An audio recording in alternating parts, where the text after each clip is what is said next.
बिस्मिल्लाहिर्रहमानिर्रहीम। मोहतरम नाज़रीन इकराम, ये जो आप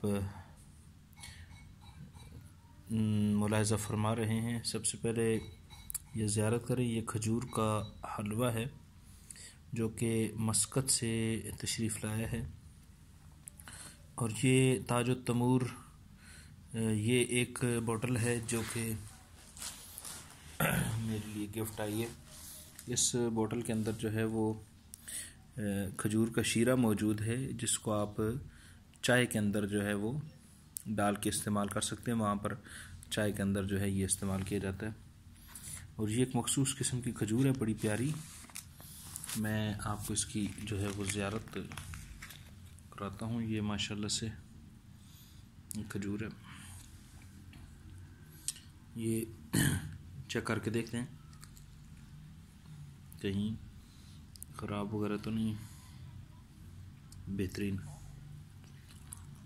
माशाल्लाह, क्या बात। और ये हलवा और ये शीरा बहुत मज़ेदार है।